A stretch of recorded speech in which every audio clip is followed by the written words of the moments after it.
मैं हेमंत बघेल आप सभी का बहुत बहुत स्वागत करता हूं मेरे इस YouTube चैनल में।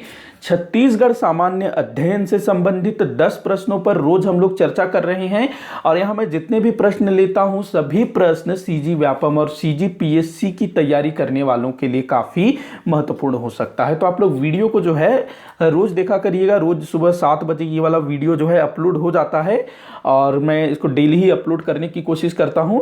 तो जो भी सीजी पीएससी सीजी व्यापम की तैयारी कर रहा है उनके लिए काफ़ी अच्छा हो सकता है ये सीरीज। तो चलिए हम लोग आज का वीडियो शुरू करते हैं। आज का पहला क्वेश्चन है 1998 ईस्वी में 9 नए जिलों का गठन किया गया। कौन सा जिला 2 जिलों के कुछ भागों को मिलाकर बनाया गया था? तो देखिएगा 1998 में मई 1998 में 8 जिले और उसके बाद जुलाई 1998 में 1 जिला बनाया गया था। तो टोटल उस वर्ष 9 जिलों का गठन हुआ था। अब उस समय हमारा जो छत्तीसगढ़ है अस्तित्व में नहीं आया था, तो ये मध्य प्रदेश राज्य के अंतर्गत इन जिलों का गठन हुआ था। इससे पहले हमारे छत्तीसगढ़ में कितने जिले हुआ करते थे? 7 जिले हुआ करते थे। उसके बाद जो है 16 जिले हुए। तो हम लोग पढ़ते हैं ना सन 2000 में जब हमारा छत्तीसगढ़ राज्य अस्तित्व में आया तो 16 जिले थे उस समय। तो वो जो 16 जिले हैं कब हुए थे? 1998 में, ध्यान रखना। तो पूछ रहा है कि 1998 में जो 9 जिले बनाए गए थे उनमें से कौन सा जिला ऐसा था जिसमें पहले के 2 जिलों के कुछ हिस्सों को मिला करके बनाया गया था? तो देखिएगा जो कांकेर है ये बस्तर से अलग हुआ था। कांकेर जिला ये बस्तर से अलग हुआ था। जसपुर जो है रायगढ़ से अलग हुआ था। धमतरी रायपुर से अलग हुआ था। ये कबीरधाम है, थोड़ा सा नीचे चला गया, माफी चाहूंगा। कबीरधाम जिसको कवर्धा भी बोला जाता है ना, तो ये जो कबीरधाम जिला है ना, ये कुछ हिस्सा इसमें बिलासपुर जिले का भी था और कुछ हिस्सा इसमें राजनांदगांव जिले का भी था। मतलब दोनों जिलों को मिला करके, दोनों जिले के कुछ कुछ भागों को मिला करके कबीरधाम जिला बनाया गया था। तो ये कौन सा जिला है? कबीरधाम इसका आंसर। अगला क्वेश्चन है राज्य का कौन सा पर्यटन स्थल मुंबई हावड़ा रेलवे लाइन पर स्थित है? देखो मुंबई हावड़ा रेलवे लाइन, हावड़ा कहाँ पर है? तो कलकत्ता के पास है हावड़ा। या फिर इसको हम बोल सकते हैं मुंबई कलकत्ता रेल मार्ग पर कौन सा अपना जो पर्यटन स्थल है वो है। तो आप लोग इसको गैस करने की कोशिश करिएगा। मुंबई हावड़ा रेलवे लाइन, तो जो मुंबई और कलकत्ता के बीच जो रेल लाइन है वो हमारे छत्तीसगढ़ के किन किन जिलों से होकर के गुजरती है? तो थोड़ा सा आप लोग दिमाग पर जोर डालेंगे तो आपके आंसर मिल जाएगा। और नीचे आप इसका आंसर दीजिए, जल्दी से इसका आंसर दीजिए। तो देखिएगा ये जो रेल लाइन है बिलासपुर से तो जा नहीं सकती ना। अगर आपको भारत का नक्शा थोड़ा भी पता है, कुछ ऐसा है, चलो बना के देखते हैं। अरे कैसे बना रहा हूं मैं? ये आपका हो गया ऐसे, ये इस तरफ आपका ये, तो यहाँ पर है आपका बम्बई और यहाँ है हमारा छत्तीसगढ़ और यहाँ कहीं है हमारा कलकत्ता इस तरफ। अजीब सा नक्शा बन गया। तो ऐसा जाएगा कुछ ऐसा। तो बिलासपुर से तो जा नहीं सकता, जगदलपुर जो दक्षिण में है बस्तर जगदलपुर वहां से भी जा नहीं सकता, अंबिकापुर सरगुजा से भी नहीं जा सकता।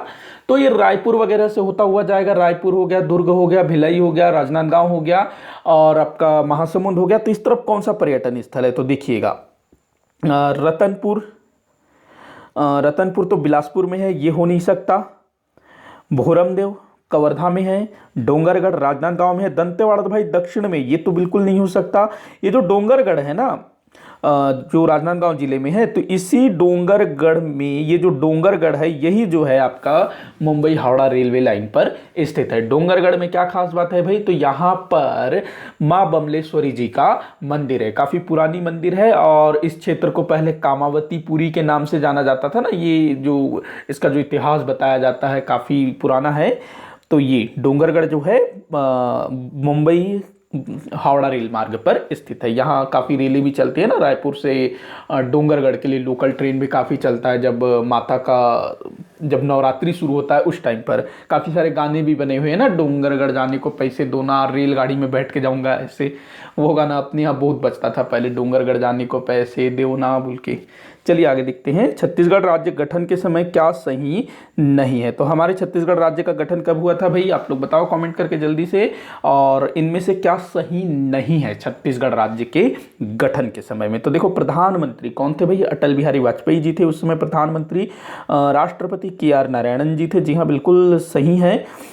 उप प्रधानमंत्री तो देखिएगा, अटल बिहारी वाजपेयी जी के कार्यकाल में ना जो उप प्रधानमंत्री थे वो लाल कृष्ण आडवाणी जी थे, लेकिन ये सन 2000 जिस समय छत्तीसगढ़ राज्य अस्तित्व में आया उस समय ये उप प्रधानमंत्री के रूप में कार्यरत नहीं थे, ये गृह मंत्री के रूप में थे।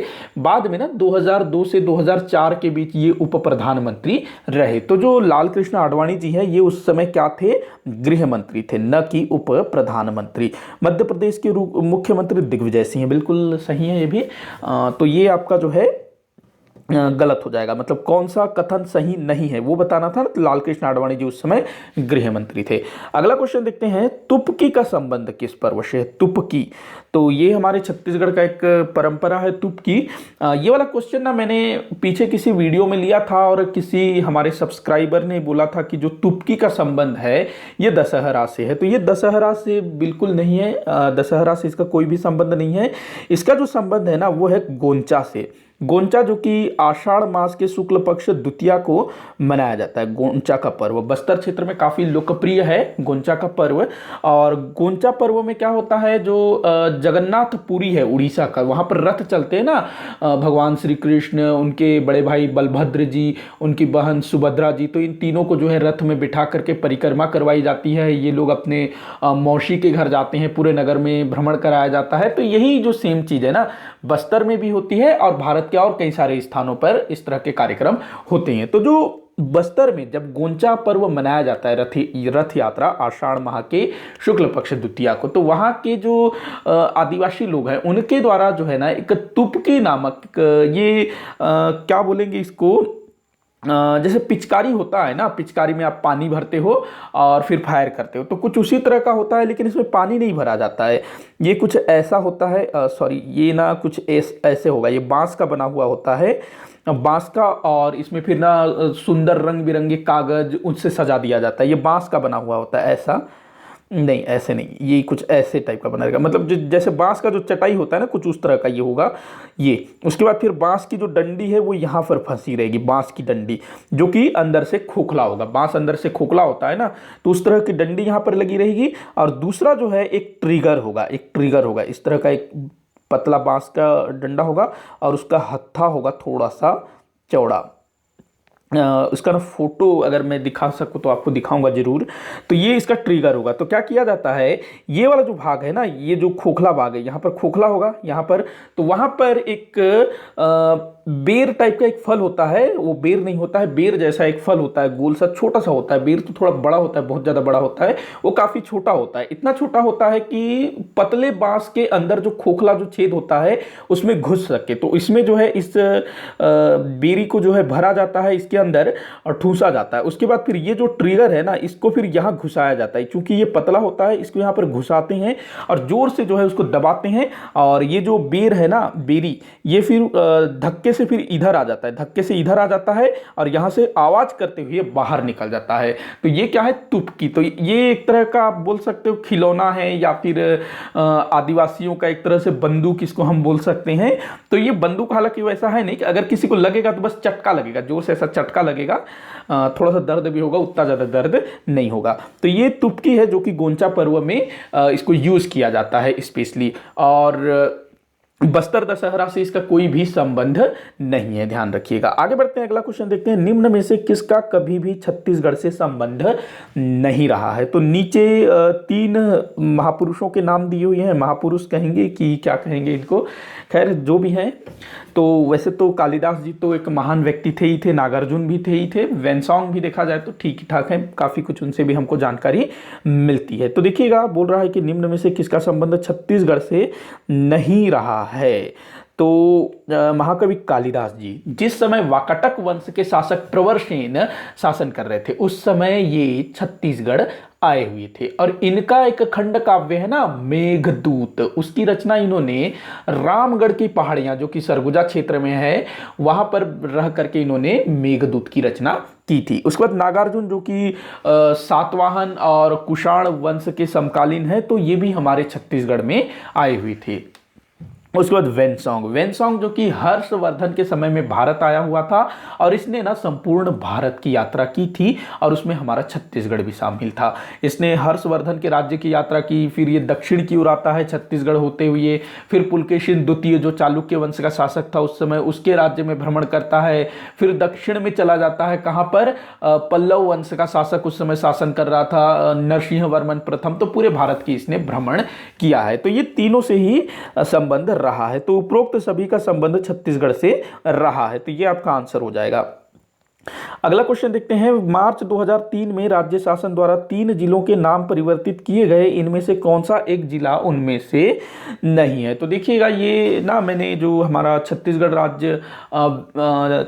राज्य हिंदी ग्रंथ अकादमी की जो पुस्तक है ना, वृहद संदर्भ, छत्तीसगढ़ वृहद संदर्भ, तो वहां से मैंने ये वाला क्वेश्चन बनाया है। तो दिया है कि मार्च 2003 में राज्य शासन द्वारा 3 जिलों के नाम बदले गए, इनमें से कौन सा एक जिला उनमें से नहीं है? तो 2003 में 3 जिलों के नाम बदले गए, मतलब पहले कुछ और रहे होंगे फिर कुछ और।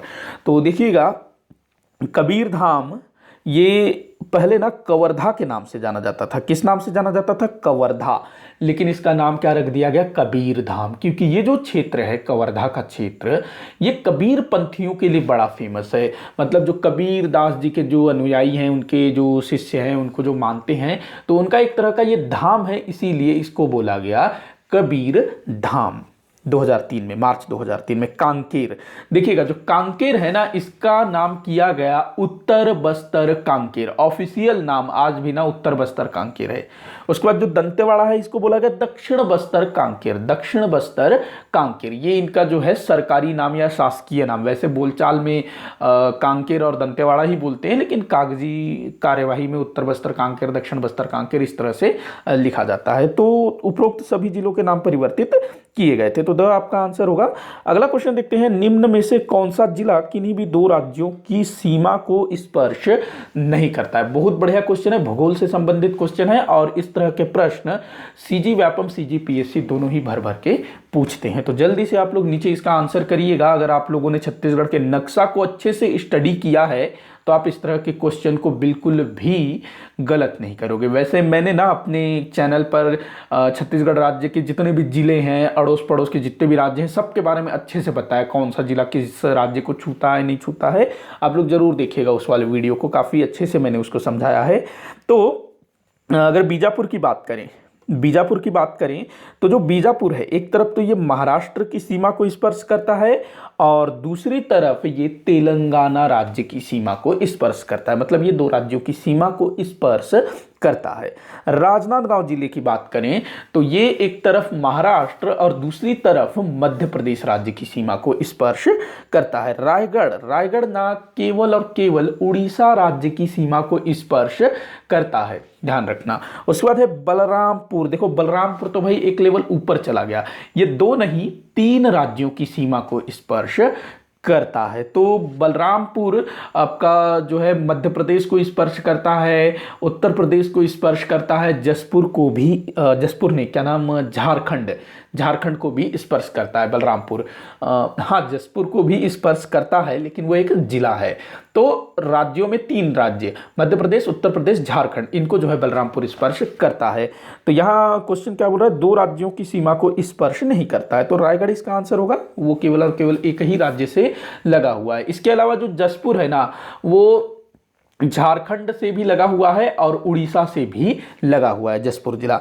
आगे बढ़ते हैं, अगला क्वेश्चन देखते हैं। देशी रियासतों के भारत संघ में विलय के संबंध में क्या असत्य है? तो हमारे छत्तीसगढ़ में कितने रियासत हुआ करते थे भाई? 14 देशी रियासत हुआ करते थे ना।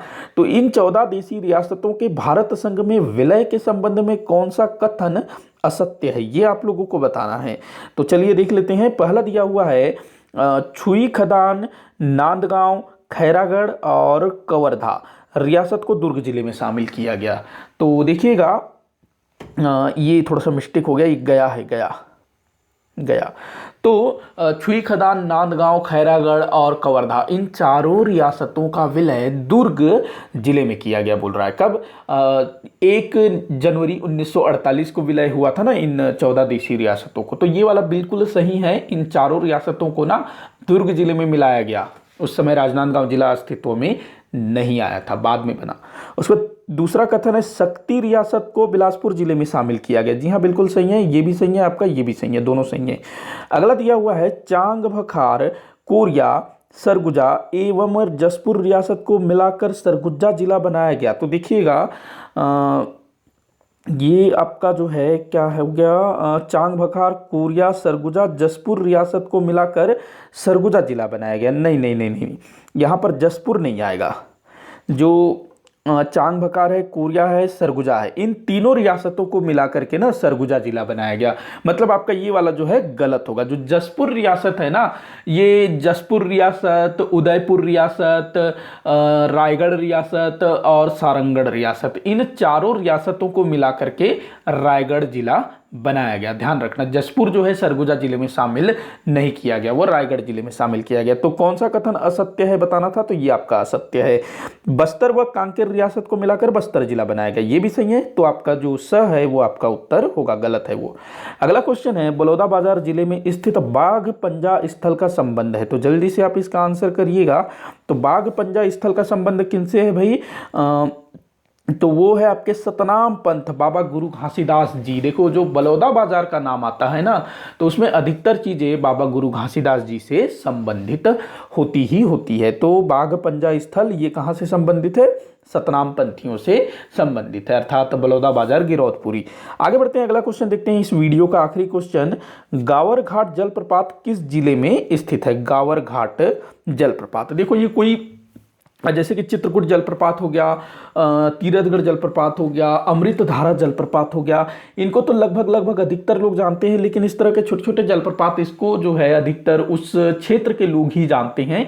तो ऐसी चीजें भी ना परीक्षाओं में पूछा जाता है। तो आप लोग देखिएगा, मतलब इस तरह की चीजों को भी आप लोग देखिएगा, ध्यान में रखिएगा।